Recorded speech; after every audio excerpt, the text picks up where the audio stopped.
The first time she asked, her voice was sweet, almost too sweet. "Mom, could I borrow your credit card for a few days?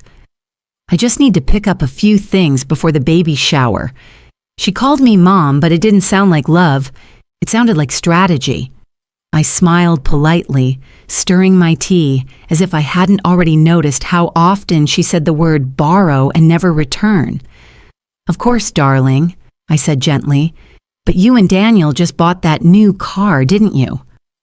Maybe you should budget a little for—" Her lips tightened. "Budget," she repeated, laughing in a sharp, cold way. "You sound like one of those old-school teachers again." I was an old-school teacher, retired after 35 years of teaching literature to high schoolers. I'd taught them patience, ethics, kindness. But nothing had prepared me for the test my own family would become. Her name was Lila, my son's wife. Beautiful, clever, and so calculating that she could smile while cutting your heart in half. For a long time, I tried to see the best in her. After all, Daniel loved her. And when he brought her home for the first time, I could see why. She was stunning, well-spoken, confident. But as the years went by, the masks started slipping. She never worked, though she always dressed like a magazine model. Every month, Daniel's paycheck disappeared into new handbags, salon visits, and online orders. And whenever I gently tried to talk about savings, Lila would sigh and roll her eyes. "Don't worry about our finances, Mom," she'd say, always emphasizing our like it was a weapon. Still, I stayed quiet, because that's what mothers do. We swallow our discomfort to keep the peace. Until that morning. It was a Saturday, bright and cold, with the smell of brewed coffee filling my kitchen. Lila came over unannounced, wearing a silk robe and a pout that could curdle milk. "I need your credit card again," she said bluntly, not even pretending this time. I looked up from my crossword puzzle. "For what, dear?" she sighed dramatically. "For everything, Mom. Daniel's been stressing about bills again, and I'm tired of feeling poor. You've got savings, don't you? You could help us out a little." Her tone was demanding, not pleading. "I'm already helping," I said softly. "You two live in my second property rent-free. I pay for groceries twice a month. You don't need my card, Lila. You need to learn responsibility." For a moment, she just stared at me. That kind of stare that strips you bare. Then she laughed bitterly. "Responsibility? Oh, please, you think you're better than me because you're some retired teacher living off your husband's pension?" My fingers tightened on the mug in front of me. "That pension fed your husband, Lila. It paid for his college, his wedding, and the home you're living in." The next moment happened too fast. Her face twisted with something dark. Anger, maybe pride. She reached across the counter, grabbed my coffee cup, and before I could even move, the burning liquid splashed across my cheek. It stung, not just from the heat, but from the humiliation. I gasped, reaching for a towel as the pain seared through my skin. Lila just stood there, breathing hard. Then she dropped the empty cup on the floor and muttered, "Maybe next time you'll think twice before talking down to me." And she walked out. I didn't chase her. I didn't even scream. I just sat there trembling, the smell of coffee and burnt skin filling my kitchen. When Daniel came home later that evening, I didn't tell him, because deep down, I already knew. He wouldn't believe me. Lila had her claws too deep into him. She cried easily, played the victim perfectly. If I said something, she'd twist it, and somehow I would become the problem. So I waited. I treated my burn myself, applying ointment, hiding the mark beneath makeup. Days passed, then weeks. Lila avoided me. Or maybe she thought I was too ashamed to speak. Either way, she grew careless. And that's when I noticed something strange. One afternoon, I received a bank notification. Credit card declined. Attempted purchase of $4,200. But it wasn't my card. It was Daniel's. The one I'd co-signed for years ago when he was still starting his career. Curious, I checked the online statement. Dozens of luxury store charges, all within hours of each other. It hit me like a jolt. Lila was overspending again, and Daniel had no idea. I didn't plan revenge, not right away. But sometimes, life hands you the perfect moment. You just have to be patient enough to recognize it. 2 weeks later, Daniel called. "Mom, can we come by?" Lila wants to apologize. She feels terrible about everything. I almost smiled. Finally. I spent that morning setting up a small tray of tea and biscuits, just like old times. But before they arrived, I did one last thing. I placed my phone on the counter, camera recording, facing where we'd sit.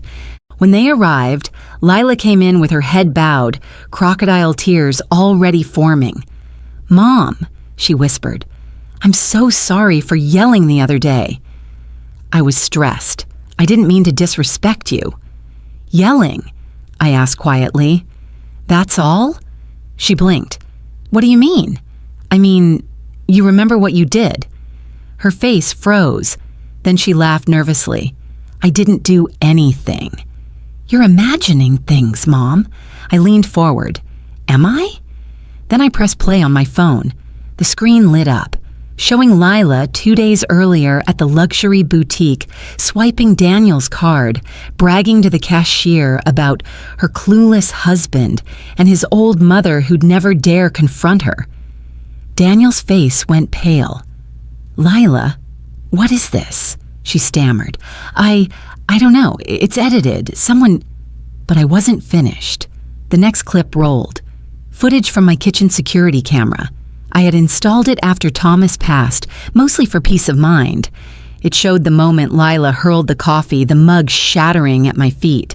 Silence. Daniel turned to me slowly. "Mom? Why didn't you tell me?" My eyes filled with tears. "Because you loved her. And I didn't want to be the reason that love ended." Lila shot up from her chair. "You planned this. You're trying to ruin my marriage." Daniel's voice cracked as he shouted, "You ruined it yourself, Lila." By that night, she was gone. She packed her things and left the house I'd once given them. Daniel came over a few days later, eyes red, voice trembling. He held my hand and whispered, "I'm so sorry, Mom." I just smiled sadly. "Love makes fools of us all, son." The only mistake would be refusing to learn from it. He nodded, tears spilling. And for the first time in a long while, the house felt quiet, but peaceful. The scar on my cheek healed slowly, but every time I look at it in the mirror, I remember, sometimes silence is not weakness. Sometimes it's preparation. Word travels faster than forgiveness. Within a week, the neighborhood knew. Not because I told anyone, I never do, but because Daniel's friend who worked at the bank saw the credit card dispute report. And in small towns like ours, silence is never really an option. At first, I didn't want to go out. My cheek was healing, but I still felt the sting of shame, not from the burn, but from being humiliated by someone I once called family. But life has a way of forcing you forward. I went back to my morning walks, to my book club at the library, and soon enough, whispers followed me there too. She threw coffee on her? Over a credit card? Imagine doing that to your own mother-in-law. I'd smile politely, pretending not to hear, but inside, a quiet strength began to bloom. You see, for years, I'd lived as though keeping peace meant staying small, shrinking myself, forgiving everything, swallowing every insult. But that moment in my kitchen, when the coffee burned through my skin, something inside me burned too. It burned away the fear. Lila's downfall came quietly, the same way her cruelty had. She tried to play the victim, of course, told her friends I'd set her up, that I was jealous of her youth and lifestyle. But truth has a way of echoing louder than lies. Her boutique friends stopped answering her calls.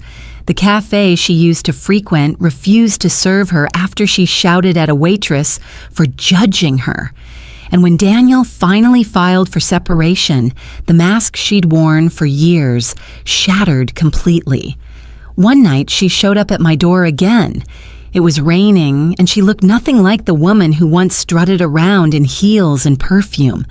Her mascara was smeared, her clothes wrinkled. "Please," she sobbed, "I just need to explain." For a moment, I almost let her in. Then I remembered the burn, not on my cheek, but in my heart. "Lila," I said quietly, "sometimes saying sorry doesn't mean you deserve to be forgiven. It just means you finally see what you destroyed." Her lip trembled. "I didn't mean to—" "You did," I interrupted softly. "You meant every word, every insult. You just didn't mean for it to come back to you." Her eyes filled with something that looked like regret, or maybe fear. I couldn't tell anymore. I handed her an umbrella from the stand by the door. "Take this. Go home.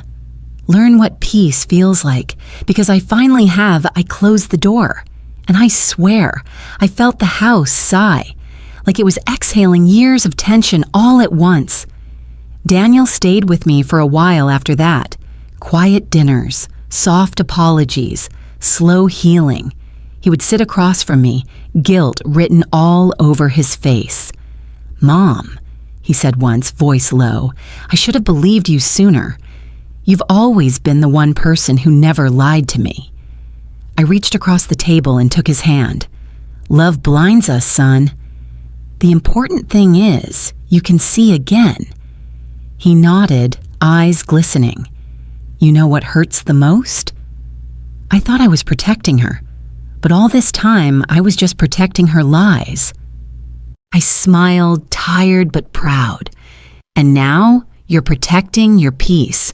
That's worth more than anything months past. Seasons changed. The lilies in my garden bloomed again, pale yellow and soft white, their scent mixing with morning dew. I found myself waking up early making tea, watching the sunrise through the kitchen window where it had all happened. Funny how the same room that once felt like a battlefield could become peaceful again. I'd thought the scar on my cheek would haunt me, but it didn't. It faded just like the memory of that burn. What remained was something stronger, a lesson carved into my heart. People often think strength is loud, shouting, slamming doors, winning arguments. But real strength is quiet. It's sitting in a room full of memories and deciding you still deserve joy. One afternoon, as I was returning from the market, I saw Lila again. She was working behind the counter at a small bakery on the corner. Hair tied back, no makeup, eyes tired but softer.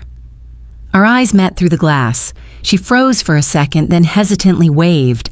And I smiled, not out of pity, out of peace.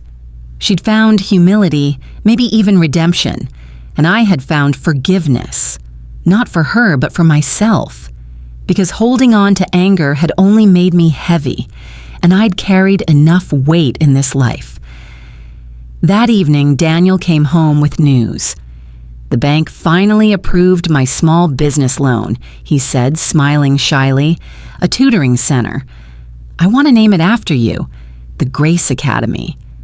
Tears filled my eyes before I could speak. "Grace?" I asked softly. "Why that name?"